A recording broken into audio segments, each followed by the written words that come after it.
Hey there, it's John from Living the Music, revisiting Paul and Linda McCartney's Ram album from 1971. I'm going to suggest in this video that this album could be even better if he would have changed a few tracks that he put on it for a few other tracks that he left off. He recorded them all at the same time, but I think he made a few wrong-headed choices on the tracks he put on here. Hey, we're all fans. We can speculate on these things, and it's good fodder for videos in any case. And I'm going to put a playlist together with the Ram that I would prefer to have. So I've loved this album for a long time. I've had it a long time, probably since the late 70s, early 80s. This is my U.S. Columbia version, which came out in that time, when he was doing Back to the Egg or Tug of War. He was with Columbia in the U.S. for a few albums. I've always loved the cover. I love his little designs and the color scheme, and I love Linda's photos. There's a lot of personality in this, and it's in a sense it's like it's become a template for sort of indie rock music, I would say, and it does it very well, and I think it stands the test of time as a hell of an album with a lot going on for it. I also got this mono version here, which I got at a Beatle Fest some years ago. This did come out commercially, but I didn't get it when it just came out, so I had to pay a little bit more for it. I haven't actually even broken this thing open yet. One of these days I gotta give this a try. But I've always enjoyed it, even in this reprint version. I just like the sound of it. It's very organic and kind of raw feeling, very bright. I think it's a great production job by Paul and a great mixing job. Mastering the whole thing. It has great fidelity to it, and in terms of the kind of sound that I want in a rock album, it's pretty much the epitome of that. I wouldn't mind it if a lot of contemporary artists would go for this kind of sound, and some do, and I usually gravitate toward those. All right, so how could this album possibly be improved, given that it is such a classic? Well, to me, in looking at it and really thinking about it, because again, I've listened to this album many, many, many times over my life, and I always find a way to enjoy every minute of it. It's Paul McCartney, and if nothing else, you got his voice, you got his passion, his bass playing, just his whole groove going on. So I'm gonna find something to like. But there are a few tracks that I don't like as much. And as I really think about what else he recorded, I think they could be a great substitute. So let's go through this, and I want to hear what you think about this as well. It's all just debate and opinions. We all hear music differently, but this is what I would prefer. Okay, so I'll say up front, I'm a sucker for melody. I love pretty melodies. It's like I can enjoy other things, but that's my wheelhouse of music that I like. So anything that veers heavily in that direction, I'm gonna tend to like more. Anything that gets too far away from that, I'm gonna tend to not love as much. So Paul starts off the album with Too Many People. Great rocker. I got no problem with that. I think it's killer. Pretty cool lyrics in there. Little couple little digs at John Lennon about you took your lucky break and broke it in two, and too many people preaching practices, telling you who to be or what to do or whatever. So yeah, great opener. Dig it. Then he comes with Three Legs. Now, some people are not huge fans of this song, but I dig this song. It's got kind of a bluesy feel to it. I love the change ups in here. I love his vocal. I think it's a cool acoustic, mid-tempo tune, kind of bluesy. I love it. Then he comes with Ram On. This is, sort of a ukulele, sort of sing-song, little interlude. Fine. I don't, it's nice, it's pretty. Nothing terribly special, but I don't mind it.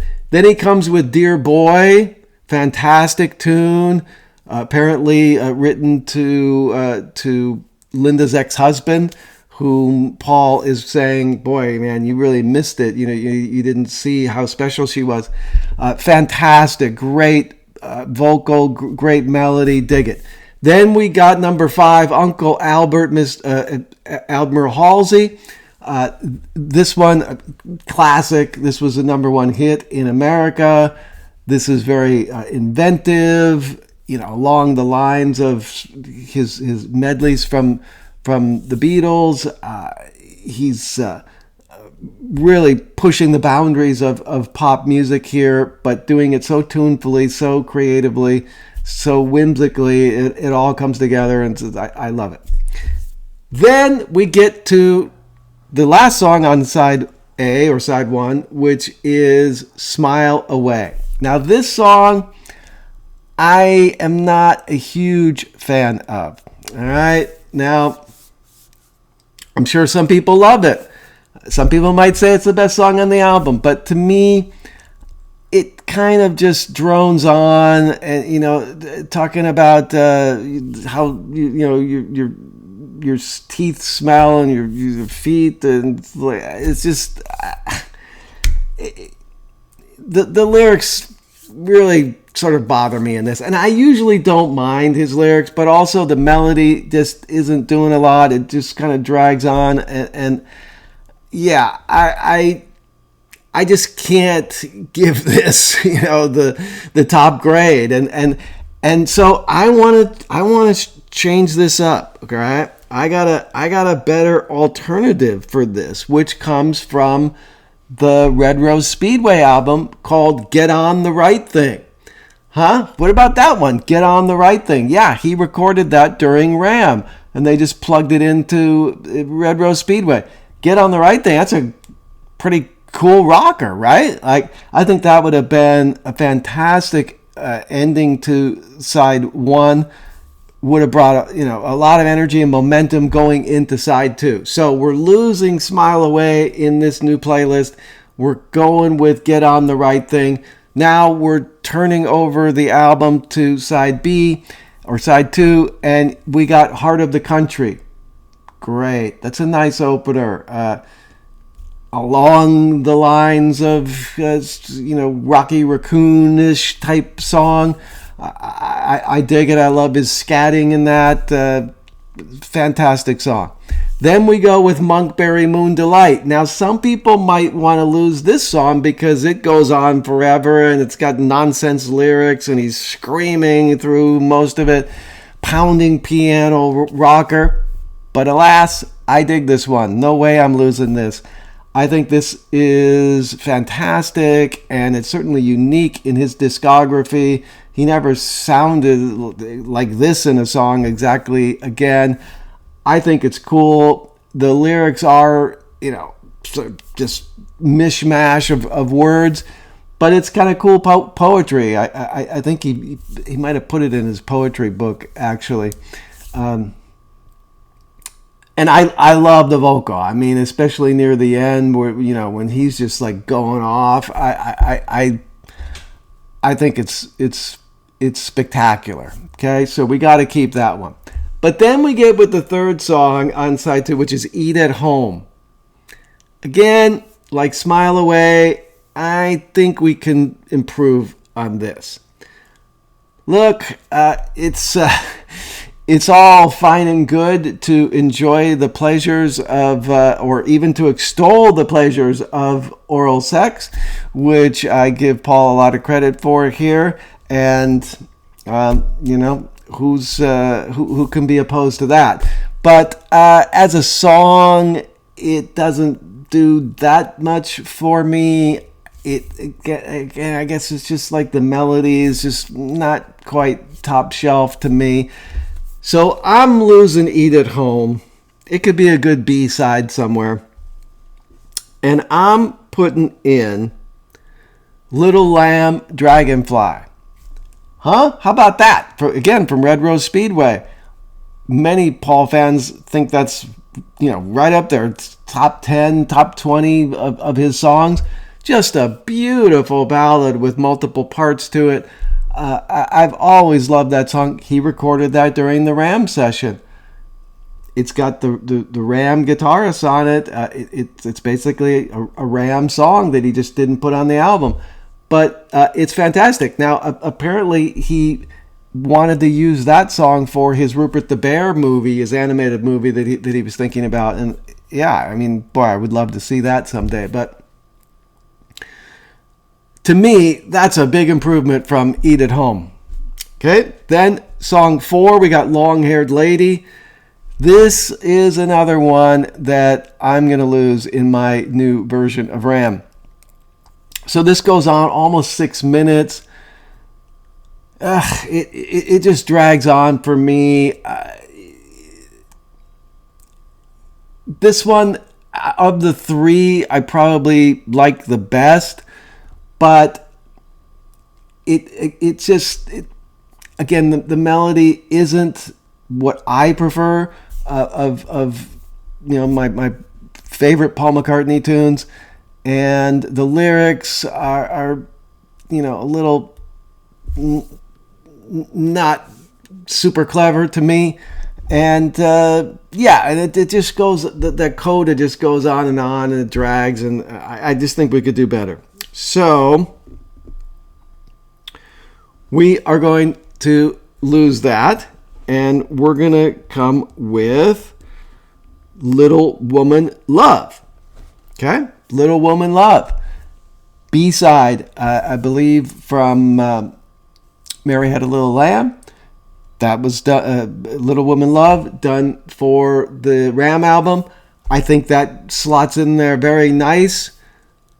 It's shorter, so it's gonna reduce the album length a little bit, but I don't think that's a bad thing. It'll still come in at 38 minutes or so. So I think that'll be fine. We got the Ram On reprise. It's just like a little snippet. That's fine. Just little continuity from side A or side 1. Then we got the classic, The Backseat of My Car, to close it out.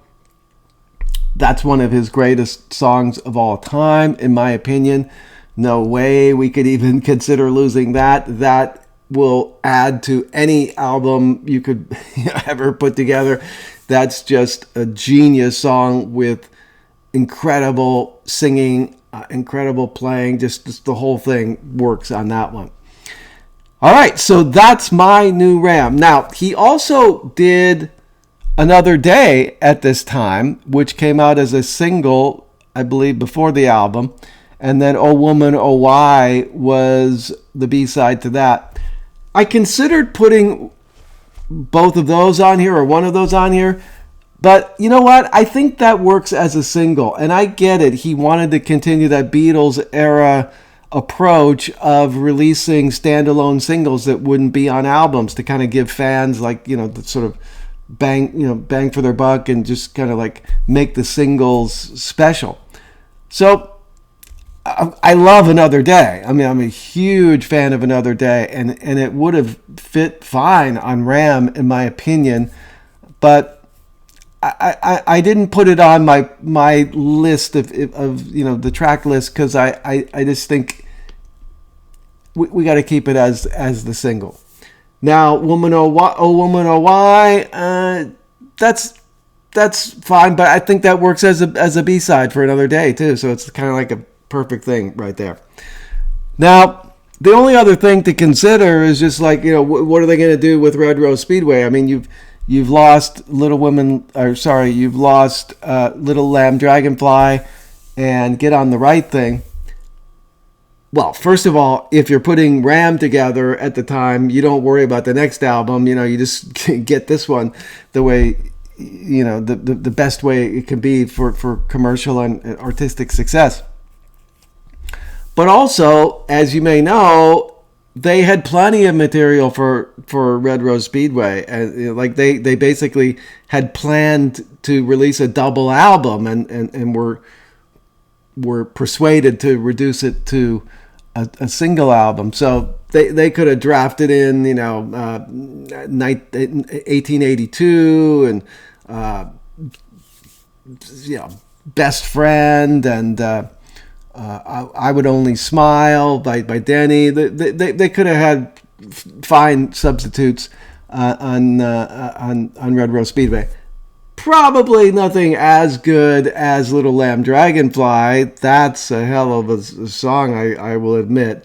That would be a little bit of a gap there in that album, but so be it. I'm talking about making Ram as good as it can be. So what do you think of this playlist then? So Losing, Smile Away, Eat at Home, and Long-Haired Lady. And putting in instead Get on the Right Thing, Little Lamb Dragonfly, and Little Woman Love. For me anyway, for this listener, I would